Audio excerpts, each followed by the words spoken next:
How much time we got before we start?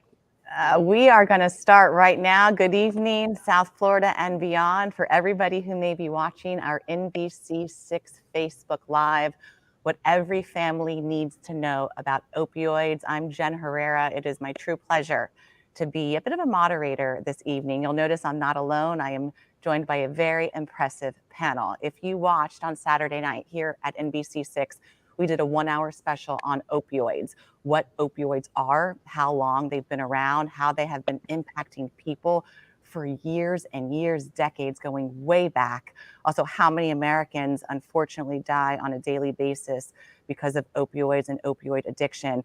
In recent years, these deaths have really been making headlines. Celebrities often getting the most attention, but all of us are affected in one way or another.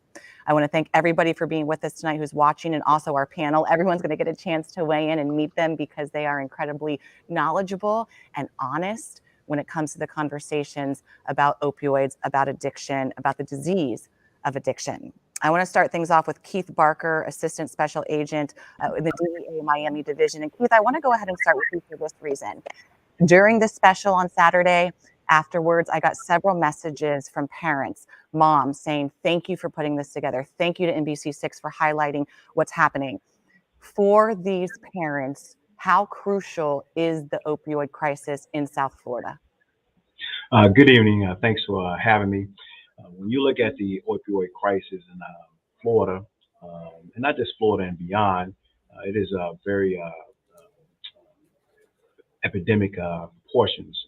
When you look at the things that DEA does in conjunction with law enforcement to try to combat the opioid crisis, we definitely want to get the word out to the school-age children, because that is the age group that are pretty much probably the most impressionable and really don't understand all the side effects that opioid addiction could have.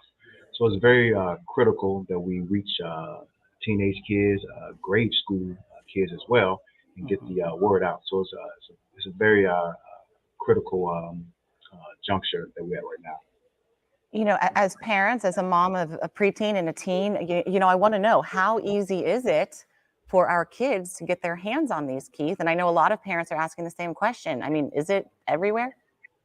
Yeah, unfortunately, it's relatively easy to get because if you want to canvass kids, you can probably ask them. They probably know someone who sells opioids or may get them from a medicine cabinet at home. You have individuals going on the internet, dark web, things of that nature. So it's relatively easy, unfortunately, to get it. It's basically everywhere. No, it's incredibly frightening. Jim Wahlberg is joining us this evening. Jim, everybody appreciated your story, admired your honesty. You're the executive director of the Mark Wahlberg Youth Foundation. I know that in the past you've traveled the country speaking about this epidemic, the opioid epidemic. Is it generally the same everywhere? Is it different? Or is the theme the same state to state? Yeah, I mean, what we're seeing the same of is the numbers, right? That people, when we do events, where our events are between 5,000 and 10,000 kids in person. And, when I do a thing during the event where I ask anyone that has had any experience losing somebody they love or care about from an opioid overdose, and somewhere between 50 to 85% of the kids stand up. Now, just to give that some context, when I was a kid, I grew up in the streets. I never heard of a person overdosing until I was in prison. So these kids are dealing with devastation, tragedy, like death. It's almost too hard to comprehend. You know, when during our interview, Jim, I remember you talking about how, it started off with alcohol and then it was marijuana. And while that is not okay, obviously, for children, you pointed out that now kids are starting with the most dangerous drugs. Yeah, I mean, many of them start in their own medicine cabinet, but they're absolutely starting with the most dangerous drugs known to man. The drugs that are responsible for killing hundreds of thousands of people our kids are starting with those now. And if this is what many experts consider a progressive illness, where do you progress to from there if you're starting with the worst drug known to man? So yeah, it's a very dangerous situation for sure. I want to go back to Keith for a second, because we're talking about how dangerous they are. Keith, we hear the word counterfeit a lot. Why are the counterfeit drugs more dangerous? When you look at the counterfeit drugs, you know, when an individual makes that poor decision to purchase opioids, they are believing that they are purchasing, I guess, medical grade drugs. Counterfeit, you know, you really have no regulation on it in the criminal element. You have no idea what's all in that pill. You may think that you are purchasing oxycodone tablet, and you may be getting a mixture of fentanyl and heroin. And so when individuals take it, you just don't know what you're taking. And some individuals may have a tolerance for a certain amount of opioids, and others may not. You're just playing Russian roulette when it comes to taking counterfeit pills, because there's no regulation exactly what's in it. What's also scary, and I know Cindy Dodds is watching our Facebook Live right now. She is the very brave mom who joined us and spoke with us about her son, Kyle, and he became addicted to the drugs that were prescribed from a doctor. That doctor not realizing years ago just how addictive the drugs were. She was also very honest when it came to, you know, ignorant people saying, you know, why didn't you do something? Why didn't you step in? You know, why didn't you save your son? But it's not that easy. It's why addiction is considered a disease. Nicole Morin is also with us here tonight, who spoke about her experience with addiction. And Nicole, you do something pretty amazing now. You help other people who were in a similar position that you were in. I do. That's been one of the biggest blessings, you know, that I've had in my recovery.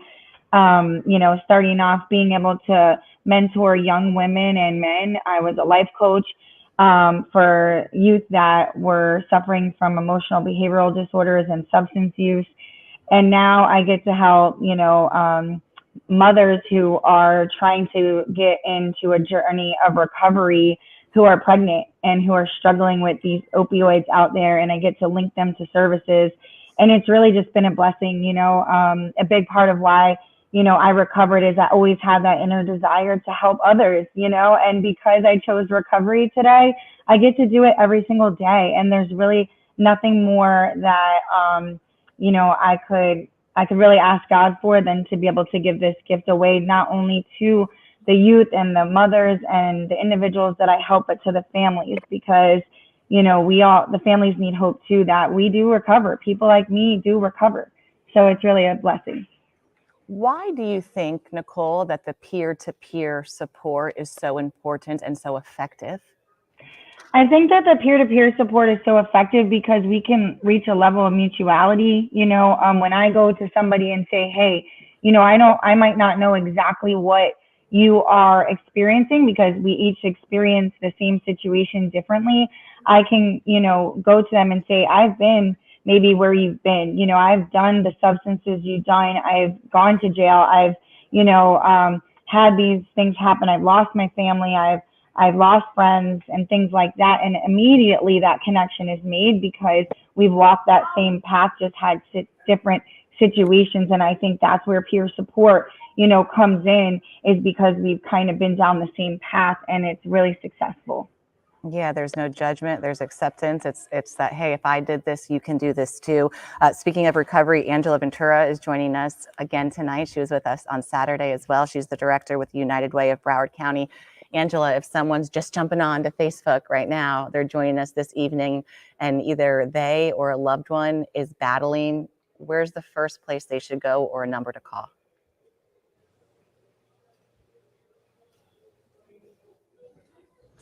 Yeah. Okay, I was trying to unmute. Yes. First call for help in Broward County, 211. They have resources available. They can connect individuals with different resources across the community, depending on the insurance. If they don't have insurance, you know, they can connect them with the right services. Also, they can call BARC, the Broward Addiction and Recovery Services. BARC actually provides all, a wide range of services from detox, mental, also medication assisted treatment, residential and outpatient. And there are other resources like SAMHSA. They can call SAMHSA, the National Helpline, which is absolutely free. And they are 24/7, and it's 1-800-662-HELP. 1-800-662-4357. They can connect individuals everywhere in the nation, actually, to treatment. So I think that would be the first options. 211, BARC here in the county, and the SAMHSA National Helpline. And I just want to point out, Angela, the website for the United Way of Broward County, extremely user-friendly. If people want to do a self-assessment, or if a family member just kind of wants to ask certain questions about, hey, should I be paying closer attention to this? There's so much information there on your website. Speaking of educational initiatives, Keith, if we can touch base with you once again, I know that the DEA is actually spearheading some educational initiatives, specifically down here in South Florida. Yes, DEA is spearheading an operation called Operation Engage, and it's a three-tier type of engagement. Where, of course, when we look at the enforcement and investigation standpoint, then also to kind of specifically attack the opioid epidemic, we have our diversion program, and then also, lastly, we have the community outreach portion. It's very important to get out in the community and let the community know the dangers of drugs in general, and also specifically let them know the dangers of counterfeit drugs. So we want to attack it in a three-tier kind of operation, and we believe that it has been successful thus far. Keith, I know we touched base on this in our special, and forgive me if I missed it, if you mentioned it this evening. As far as where these drugs are coming from, getting into South Florida, is there an answer for that? One place specifically? Well, we have these drugs coming in from overseas. Now, if you want to talk about the counterfeit opioids that are coming in, we're looking at Mexico. We have the precursor chemicals coming from China. We look at just drugs in general, and they're coming from overseas locations. Of course, DEA partners with local and federal law enforcement partners to try to intercept these drugs and precursor chemicals from coming into the United States. But to specifically answer your questions, they're definitely coming from overseas, primarily Mexico, and also China with the precursor chemicals. It's interesting, I think, because since we were all young, you hear just say no to drugs, just say no to drugs, and a lot of people don't understand why did somebody start using? How did this happen? Jim, do you want to kind of weigh in on that, as far as maybe it's not easy for everybody to just say no, depending on their environment, where they're coming from? Well, I also think it's just, it's not any specific environment, right? It's all environments. Young people are faced with a lot of difficulties, and there's a lot of influences in popular culture that tell kids it's okay to do drugs and to get high, and popular music is filled with it, and so there are many young people that come from very difficult circumstances, like I did, and I was looking for something to sort of soothe my pain, if you will. But many young people now are being convinced that it's totally fine and totally normal to take this journey, right, and to do these things, and it's a lie. It's a big lie, and it goes well beyond opioids. We're definitely talking about opioids here, but it goes well beyond opioids into all different types of drugs. And I want to just reemphasize what the DEA is saying, right? And what I'm hearing from my DEA contacts around the country is that it's like 8 out of 10 pills on the street that are bought illegally are completely counterfeit and have possessed fentanyl. Fentanyl, it's like the tip of this pen will kill you, right? And so our young people, and even some older people, we just lost a guy up in Boston who was a professional hockey player. They're they're trusting people. We can barely trust our medical professionals, right? Our pharmaceutical companies buried us in these opioids, right? We can barely trust them. And now we're going to trust people in the street to give us something that's safe. They're killing us. They're killing our kids. We lost 90,000 people last year to overdose. 90,000 people. In our special, we were lucky enough to have Alex Barone join us. He's an actor whose father passed away from an overdose, and he also stars in Hulu's Dope Sick right now. So it was just kind of like this convergence of like, wow, how his life was impacted, and now he's starring in this series, which when we first started talking about the special, so many people were like, oh my goodness, you have to watch Dope Sick. Nicole, if someone, a young person, anybody, not even just a young person, is watching right now, struggling, what would your advice be to them? My advice would be that, the cool thing to do is to reach out and to ask for help. I was a young person who started using very young. I started using at 11 years old. And I always thought that it wasn't, the right thing to do was not to ask for help. It was always like, hush, hush, keep it on the low. And if you asked for help, you were weak. That was the biggest lie that I ever told myself for all of those years. And the biggest thing that I can say is no matter what you're struggling with, the most powerful, most, biggest thing that you can do is ask for help so that you could save your life and help save the lives of others. But your life matters. And the only way you're going to continue to be able to strive is to ask somebody for help. And it's not the weak thing to do. It's actually the strong thing to do. And I think that that's the message that comes across. It was for me for many years, not just as a young person, but as an adult as well. And it was the one lie that I had to kind of put to rest to be able to have a future. And once I did that, everything kind of fell into place from there. So reach out and ask for help. Nicole, something that really stuck with me the first time you and I spoke was that you carry Narcan with you at all times. Can you explain to people who are just joining us why? Yeah, I carry Narcan all the times because overdoses happen everywhere. I've seen them and witnessed them happening right outside of Walgreens at 12 o'clock in the afternoon. It could be in our home. And, when it is a loved one, the one thing that we're going to wish that we had was Narcan, because it's very easy to use. It's 2 nasal sprays.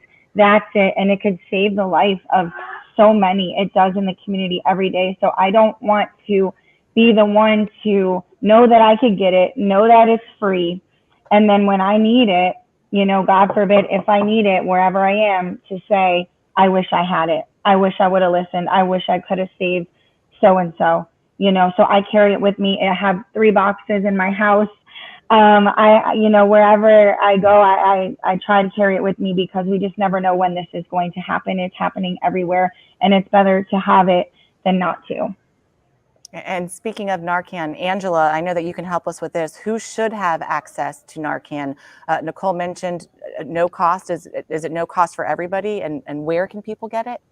Yes, everybody should carry Narcan because we never know what can happen. Actually, I have a box here. So if you want, if you need, and if you, because everyone should have it, you can contact South Florida Wellness Network. They provide those for free.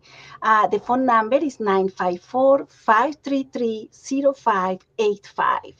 And this is a peer-run organization, and there are individuals like Nicole, that they tell the story and they help anyone that has this disorder. So it's very important because they also provide the education. We need to learn how to use it, and it's very simple, really. So so you can get it for free. So again, you can call that phone number, South Florida Wellness Network, and you can get it for free. And we all should carry this.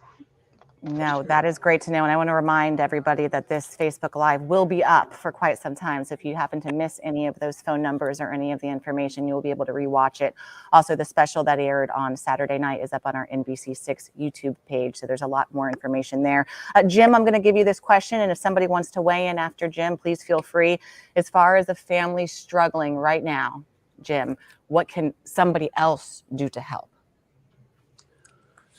Well, I think, you know, for so many families, there's so much stigma that goes along with this disease, right? The first thing that I think family members really need to understand is that it's not their fault, right? And that the key to this thing is communication, getting help, asking somebody for help, pointing somebody in the direction of help, doing the research, and learning how to also speak to your loved ones that may be struggling with addiction, right? There are many organizations that can help you learn how to do that. There's also professionals that can come and help you facilitate an intervention if necessary.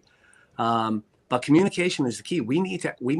Families need to be asking for help too, and they need to be, they need to be armed with the facts. And treatment works. I'll tell you that right now. I'm very familiar with Bark. I'm a South Florida guy. You know, I've been down here for over 20 years, and I've taken many people to places like Bark, and many have gotten their lives together, and many unfortunately haven't. But we need to shine a light on it. We can't let it. The secret has to be out. It cannot be a secret. We need to confront it head on. Yeah, it can't be hush hush any longer. Nicole, I remember you telling me how important it was for families to be there for their loved ones and friends to be there for their loved ones without enabling them, and for those family members to make sure they're taking care of themselves so they can help others. I want to thank each and every one of you once again for being here this evening, for everybody who is at home watching this live, and for those of you who decide to watch a little bit later.